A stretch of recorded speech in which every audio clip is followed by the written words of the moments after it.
আমন্ত্রণ জানাচ্ছি আপডেট সংবাদে। শুরুতেই জানিয়ে দিব গুরুত্বপূর্ণ শিরোনাম, এরপরেই থাকবে বিস্তারিত। পুরোদমে ইরান, ইসরায়েল এবং নিরীহ ফিলিস্তিনিদের মাঝে ভয়াবহ যুদ্ধ চলছে হামলা পাল্টা হামলা। এরই মাঝে আমাদের হাতে এসে পৌঁছেছে এই যুদ্ধের সর্বশেষ গুরুত্বপূর্ণ সবথেকে তাজা আপডেট সংবাদ আপনাদের জানিয়ে দিব। প্রথমে জানাবো, গাজা যুদ্ধে নিজেদের গুলিতে ৩১ ইসরায়েলি সেনা নিহত। গাজায় চলমান অভিযানে ভুলবশত নিজেদের মধ্যে ছোড়া গুলিতে ফ্রেন্ডলি ফায়ার ইসরায়েলের অন্তত ৩১ জন সেনা নিহত হয়েছে। আজ এক প্রতিবেদনে এই তথ্য জানিয়েছে ইসরায়েলের আর্মি রেডিও। এরপর জানাবো, নিউ ইয়র্কে জোহরানে জয় কেন ক্ষিপ্ত মোদি ভক্তরা।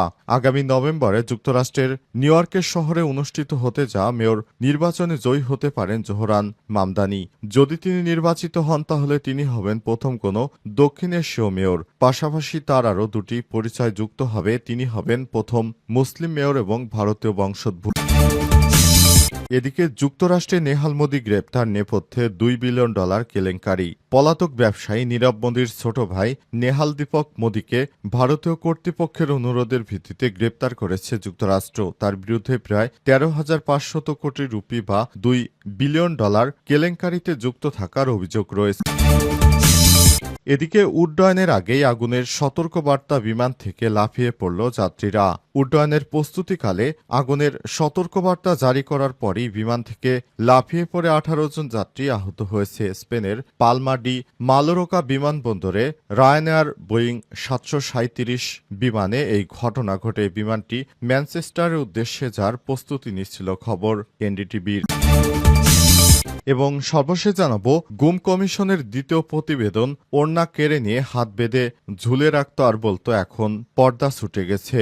একের পর এক ভয়াল অভিজ্ঞতা, শরীরের চিহ্ন আর মানসিক যন্ত্রণা নিয়ে ফিরে এসেছেন অনেকেই। তারা জানিয়েছেন কিভাবে তাদের উপর শেখ হাসিনার পিচাস বাহিনী গুম ঘরে অর্থাৎ আয়না ঘরে নিয়ে নির্যাতন করত। সেই বর্ণনা দিয়েছেন অনেকেই। সেখানে মেয়েদের ওড়না খুলে নিয়ে তাদের হাত পা বেঁধে পেটাতো আর বলতো এখন তোর পর্দা গেছে কোথায়। প্রিয় দর্শক, এমনই ভয়ানক এক প্রতিবেদন প্রকাশ করেছে গুম কমিশন। এ বিষয়ে গুরুত্বপূর্ণ সংবাদ জানাবো, সঙ্গেই থাকুন।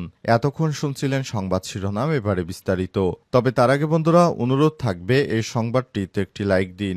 এই চ্যানেলে আপনি নতুন হয়ে থাকলে আমাদের সংবাদটি দেখতে দেখতে চ্যানেলটি সাবস্ক্রাইব করে রাখুন। কমেন্ট করে বন্ধুরা আপনার মূল্যবান মতামত জানিয়ে দিন আপনি বিশ্বের কোন দেশ থেকে বা বাংলাদেশের কোন স্থান থেকে আমাদের সংবাদটি দেখছেন এবং শুনছেন। আর বন্ধুরা, গাজা যুদ্ধে আপনি যদি নিরীহ ফিলিস্তিনিদের ভালোবেসে থাকেন, কমেন্টে ইয়েস লিখে বিশ্ববাসীকে জানিয়ে দিন।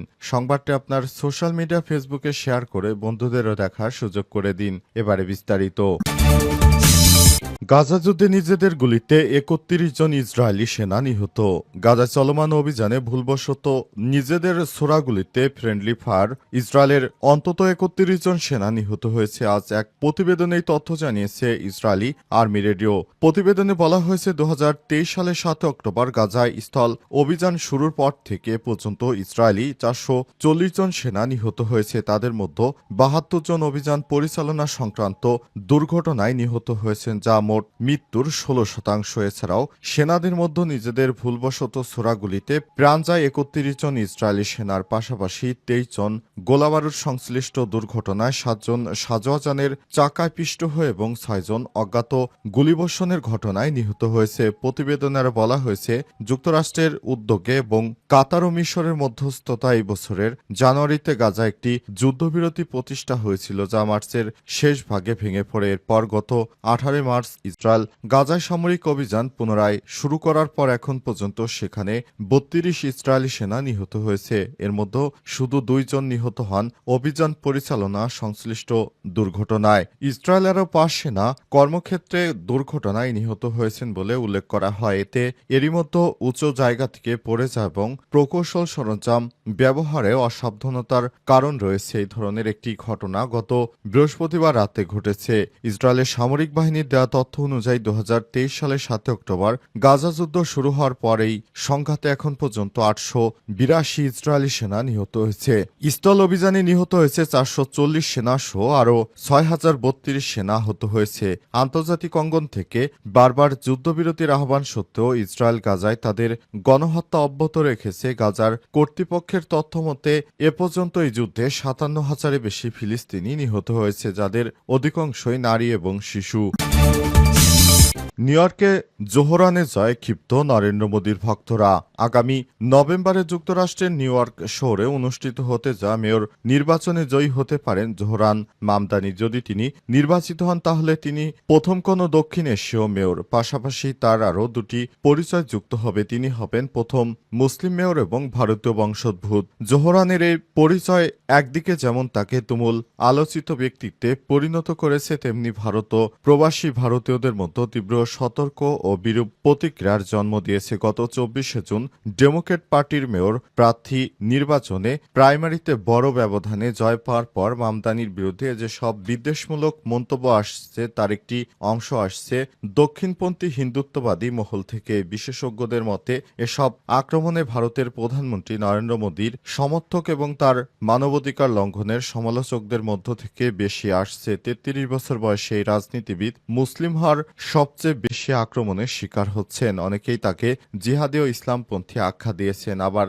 কেউ কেউ তাকে হিন্দুত্ব বিরোধী ও ভারত বিরোধী বলে আখ্যায়িত করেছেন। ওয়াশিংটন ভিত্তিক গবেষণা প্রতিষ্ঠান Center for the Study of Organization Head CSAH এর গবেষণা পরিচালক কায়লা ব্যাসেট মনে করেন জোহরানকে আক্রমণের মাধ্যমে প্রকৃতপক্ষে পুরো মুসলিম সম্প্রদায়কেই নিশানা করা হচ্ছে। মোদীর দল থেকেই তীব্র সমালোচনা করা হচ্ছে। মামদানির উপর নেতিবাচক প্রচার তার ভোটারদের উপর বিরূপ প্রভাব ফেলতে পারে। ধারণা করা হচ্ছে আগামী নভেম্বরে চূড়ান্ত ভোটে তার প্রতিদ্বন্দ্বী হবেন বর্তমান মেয়র এরিক অ্যাডামস। মানবাধিকার লঙ্ঘনের বিরুদ্ধে বরাবরই মুখ খুলেছেন জোহরান মামদানি, তা গাজা হোক বা ভারত, সব জায়গার ব্যাপারেই। তবে জোহরানের এসব বক্তব্যের তীব্র সমালোচনা করেছেন ভারতের ক্ষমতাসীন দল ভারতীয় জনতা পার্টি বিজেপির সদস্যরা। প্রশ্ন তুলেছেন তার মেয়র পদে উপযুক্ততা নিয়েও। বিজেপি সংসদ সদস্য বলিউড অভিনেত্রী কঙ্গনা রানাউত সামাজিক যোগাযোগ মাধ্যমে লিখেছেন, তিনি জোহরান তো ভারতীয়দের চেয়ে পাকিস্তানিদের মতো শোনাচ্ছেন। এরপরই জোহরানের মা ভারতীয় চলচ্চিত্র পরিচালক মীরা নায়ারের হিন্দু পরিচয় টেনে এনে তিনি বলেন, তার মা জোহরান হিন্দু পরিচয় বা বংশ যাই হোক না কেন, এখন দেখছি তিনি হিন্দু ধর্ম ধ্বংস করতেই উদ্গ্রীব। জোহরানের সমালোচনা করতে ছাড়েননি তিনি। ভারতের সংবাদ মাধ্যম আজটকে একটি প্রতিবেদনে বলা হয়েছে, তিনি এমন এক সংগঠন থেকে অর্থ সহায়তা পেয়েছেন যারা ভারত বিরোধী কাজ করে, অথচ তিনি কোনো কিছুর সঙ্গে সম্পৃক্ততা নয়।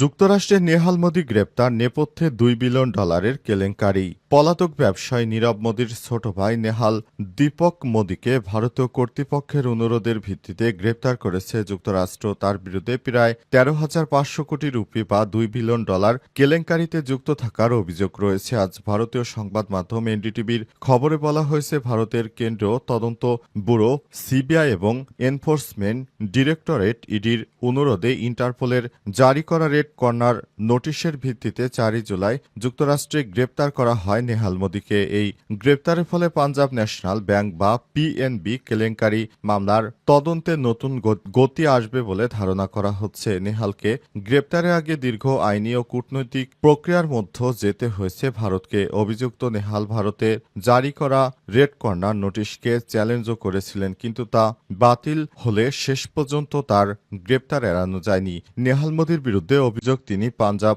ন্যাশনাল ব্যাংক কেলেঙ্কারি বা পিএনবিতে জড়িত ছিলেন। এই ব্যাংক জালিয়াতির প্রথম 2018 সালের শুরুর দিকে ফাঁস হয়, যার প্রধান অভিযুক্ত ছিলেন তার বড় ভাই নীরব মোদী। ভারতীয় কর্তৃপক্ষের অভিযোগ রয়েছে, কেলেঙ্কারি ফাঁস হওয়ার পর তদন্তে বাধা দেওয়া হয়, সাক্ষীদের ভয় দেখানো হয় এবং গুরুত্বপূর্ণ প্রমাণ ধ্বংস করতে নীরবে সহায়তা করছিলেন নেহাল। নেহাল মোদীর বিরুদ্ধে তার ভাইয়ের সহায়তায় কেলেঙ্কারি থেকে অর্জিত হাজার হাজার কোটি রুপি পাচারেরও অভিযোগ রয়েছে। তদন্ত থেকে জানা গেছে, নেহাল এই অর্থ শেল কোম্পানি এবং বিদেশে লেনদেনের মাধ্যমে বিতরণ করেছেন।